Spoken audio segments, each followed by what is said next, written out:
Zimbabwe yaramba, Zimbabwe yaramba, Zimbabwe yaramba.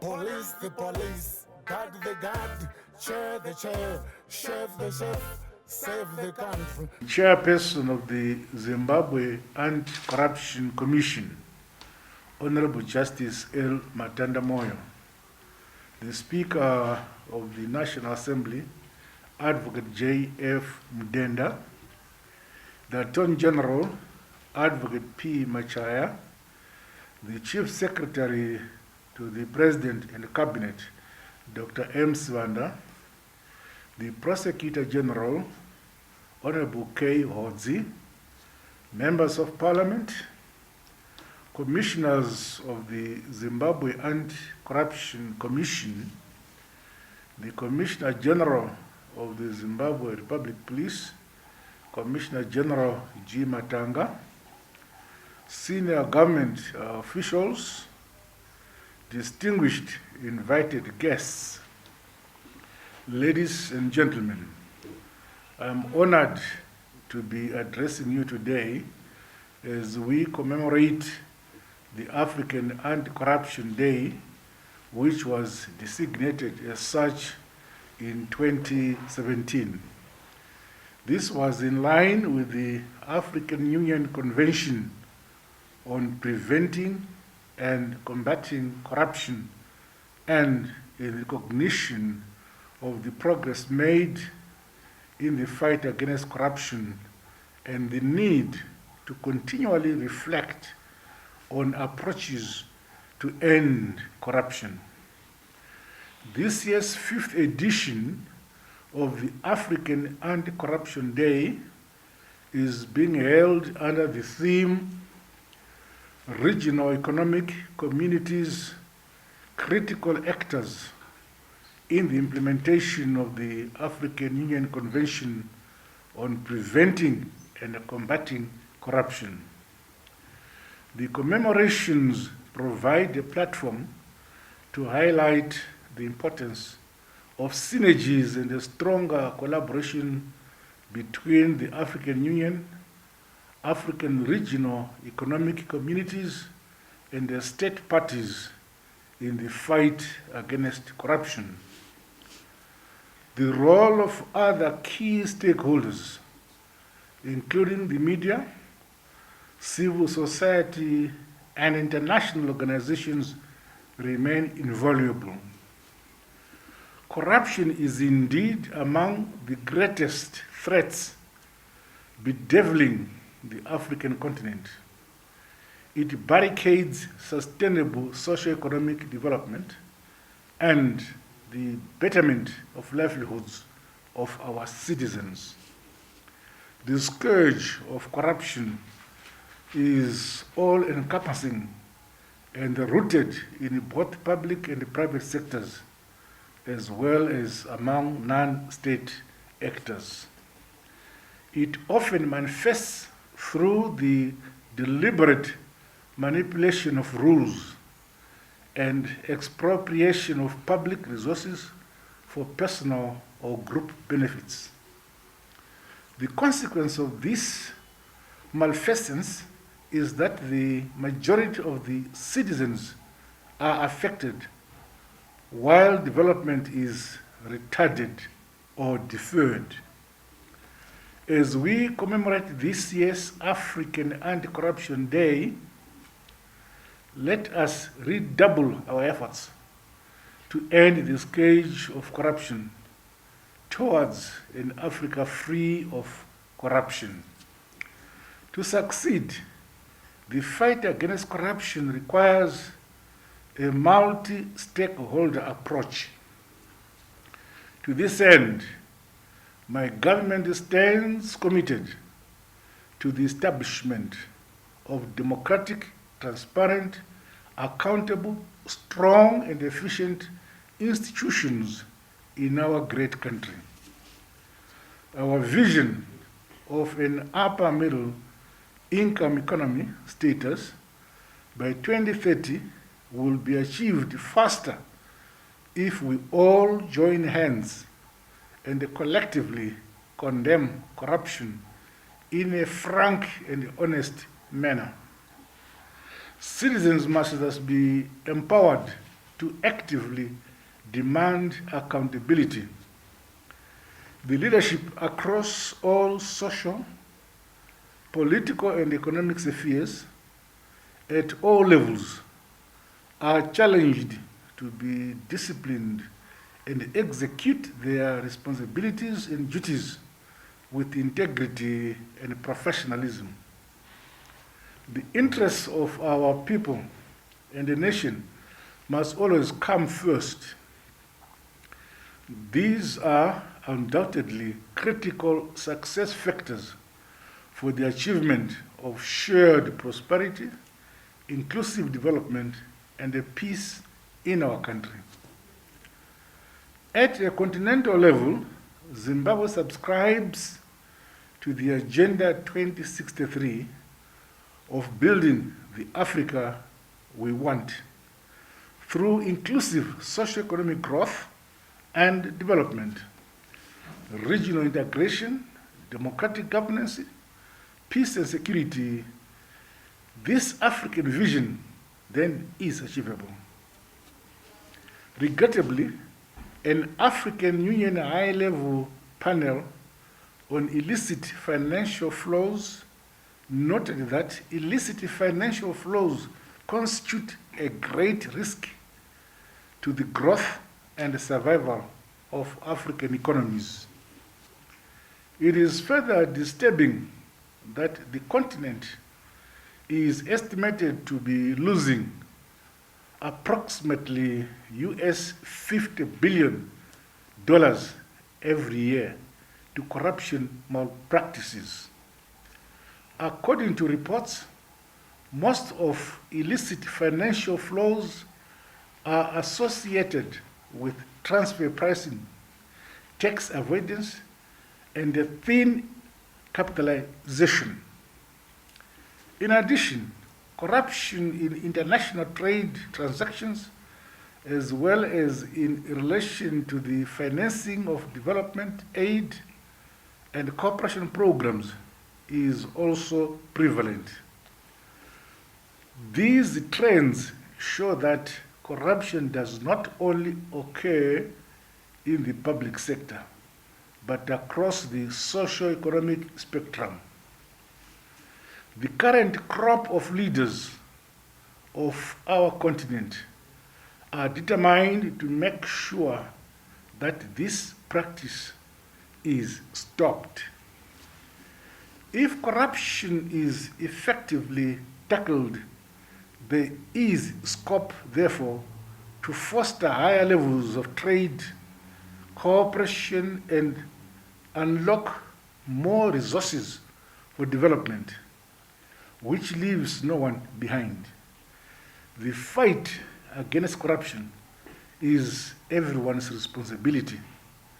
There should never be an us and them approach. Fellow Zimbabweans, last year in July 2020, I launched the National Anti-Corruption Strategy 2020 to 2024, which is already under implementation. The establishment of the National Steering Committee, comprising of senior officials within government ministries and departments, parliament, public and private sector institutions, as well as civic society, is a pleasing development. The work of these subcommittees must be speeded up. I'm happy to note that the integrity pledges, which will be signed by senior officials and members of political parties, have been drafted. Today, I am pleased to be launching the Zimbabwe Anti-Corruption Strategic Plan for 2021 to 2023, which is a roadmap for the Zimbabwe Anti-Corruption Commission to fulfill its vision of a citizenry and institutions that uphold integrity and good governance for a corruption-free Zimbabwe by 2030. The strategic pillars and the key outcomes outlined in the document attest to ZAC's commitment to achieving its mandate. Additionally, the strategies aim to create partnerships and alliances in the fight against corruption, skills and competencies that will ensure innovation towards contributing to an effective and efficient institution must be developed. This is more urgent in view of the fast-changing technology and associated criminality. Capacity building in both the recruitment and the skills development of personnel with regards to conducting complex financial investigations, asset recovery, and cybercrime prevention must be prioritized. Corruption prevention programs should be strengthened. These should include systems and compliance checks, the introduction of curricula on corruption, ethics, and integrity in schools from ECD level right up to universities. Borrowing from our African traditions and culture, it is incumbent on all of our communities to embed discipline, good moral values, honesty, and integrity from the family level. This should result in citizens who are averse to corrupt practices and ultimately to a corruption-free society. On the legislative front, government will continue to strengthen anti-corruption legislation to ensure compliance with policies and procurement laws, leveraging on the use of ICT among other best practices. All public entities are directed to put in place technology, best procedures and processes which curtail and reduce the use of discretionary powers by public officials. Those in positions of authority in public and the private sectors, as well as those in civic society and the community-based organizations, are challenged to always uphold principles of good corporate governance, transparency, and accountability. Meanwhile, the Minister of Justice, Legal and Parliamentary Affairs is urged to expedite the amendment of the Whistleblower Protection Act to protect our citizens and motivate them to bring forward any suspected cases of corruption. The Zimbabwe Anti-Corruption Commission is exhorted to increase the institution's capacity to recover ill-gotten wealth through the Asset Recovery Unit.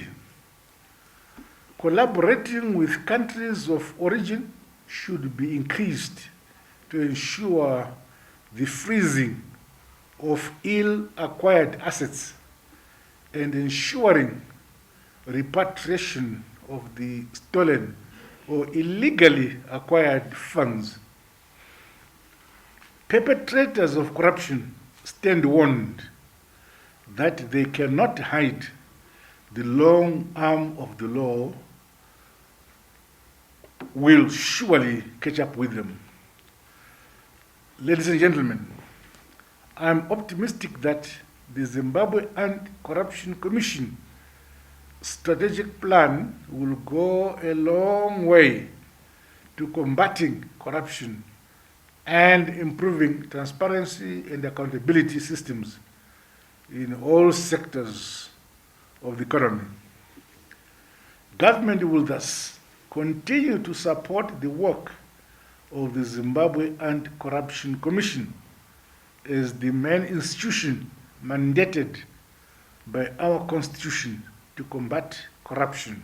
I urge the National Prosecuting Authority, the Zimbabwe Republic Police, and all the key stakeholders in the anti-corruption chain to work in unison, professionally and effectively in the discharge of their mandate without any fear or favor.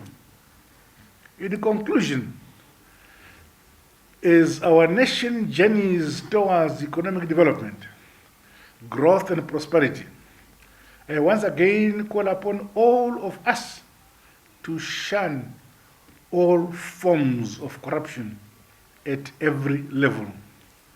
With these remarks, it is my honor and privilege to declare the Zimbabwe Anti-Corruption Commission Strategic Plan for 2021 to 2023 officially launched.